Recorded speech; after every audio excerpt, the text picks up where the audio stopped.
Os antigos espartanos são muito conhecidos na cultura ocidental. Alguns acham que eles eram guerreiros lendários invencíveis, enquanto outros acham que eram muito superestimados e covardes. Será que um desses lados está certo, ou será que as duas opiniões são exageradas? Nesse vídeo tentarei responder essa pergunta. Gostaria de deixar um rápido recado. Como muitas pessoas já sabem, finalmente, com grande dedicação, e tudo isso graças a vocês, consegui criar a loja digital do canal. Lá você encontra vários tipos de camisetas de história, e seja qual for o personagem que você queira comprar uma camiseta, deixe nos comentários, assim eu conseguirei providenciar.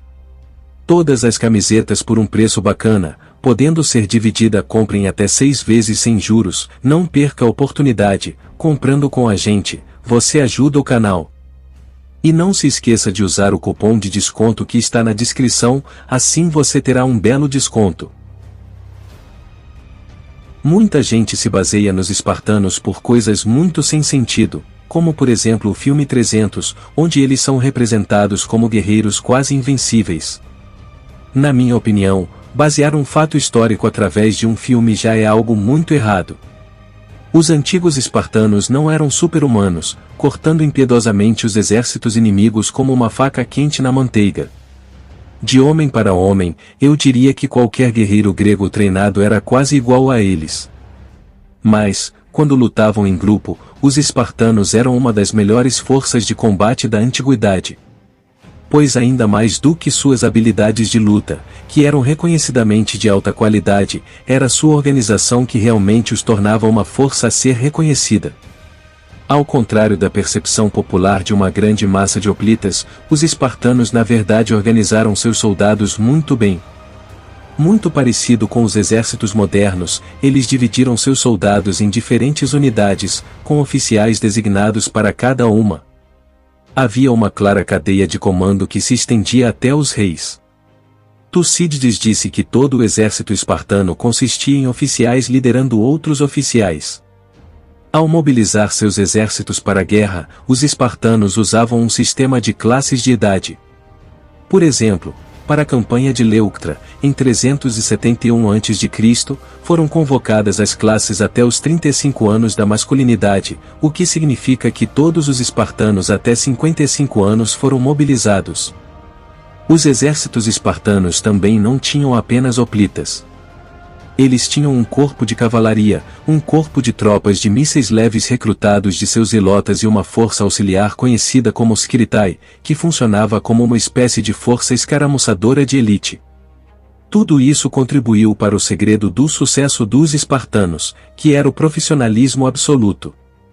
Eles não confiavam apenas na força bruta, mas em uma máquina militar bem treinada que podia se mobilizar rapidamente e que tinha organização para projetar força e poder suficiente para esmagar qualquer um em seu caminho.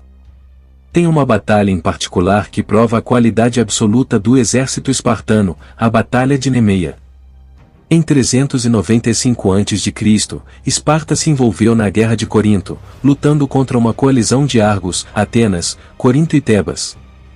Em 394, os espartanos invadiram o território de Corinto, queimando e saqueando suas terras. A coalizão aliada liderou um exército para enfrentá-los.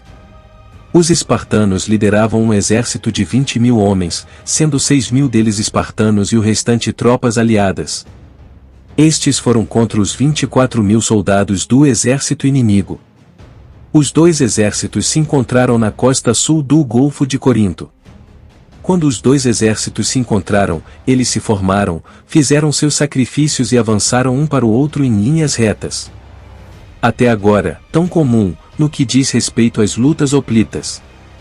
Os espartanos se formaram todos à direita, com seus aliados à esquerda. À medida que os dois exércitos avançavam, os espartanos giravam seus 6.000 homens para a direita. No meio de um avanço, com os dois exércitos a não mais de 100 metros de distância. É bastante incompreensível a disciplina e a organização necessárias para fazer tal manobra. Como os aliados dos espartanos enfrentaram o peso da coalizão aliada de frente, os espartanos completaram sua curva e agora estavam em um ângulo reto com a linha inimiga. Como seus aliados vacilaram, os espartanos simplesmente marcharam para a frente. Eles atingiram o flanco do inimigo e enrolaram sua linha, massacrando enquanto avançavam. Os guerreiros espartanos simplesmente abriram uma cratera na formação inimiga. Como você pode imaginar, o inimigo foi completamente derrotado e os espartanos tiveram o campo, em uma das lutas hoplitas mais espetaculares da época. Então, com isso podemos concluir duas coisas. Primeiro, os espartanos não eram semideuses invencíveis, e não eram guerreiros covardes e fracos como alguns dizem. Eles podem não ter sido a poderosa máquina de guerra que os filmes nos mostraram, mas, mesmo assim eles eram incríveis no campo de batalha, sendo os guerreiros espartanos um dos mais temidos de toda a Grécia. Embora os espartanos fossem uma força de combate de primeira classe, não eram suas habilidades como guerreiros que permitiam isso. Pelo contrário, foi a sua forma organizada, metódica e acima de tudo profissional de fazer a guerra que lhes permitiu fazer uma reputação como uma das grandes sociedades guerreiras, e abrir o seu caminho para os livros de história. Os espartanos eram tão temidos em toda a Grécia que a visão de seus escudos e armaduras fez com que alguns inimigos se rendessem à vista. Havia uma imensa batalha psicológica que as pessoas tinham que superar ao combatê-los. Não era apenas o treinamento, a estratégia, o trabalho em equipe e outros fatores tradicionais que faziam os inimigos tremerem. Foi o medo que eles instalaram nos outros apenas por seu legado e lenda. Muito obrigado a todos vocês que assistiram até aqui, espero que tenham gostado. Se gostou, deixe seu like e compartilhe com o máximo de pessoas que puder, e não esqueça de nos seguir no Instagram. Conto com vocês, fiquem com Deus e até o próximo vídeo.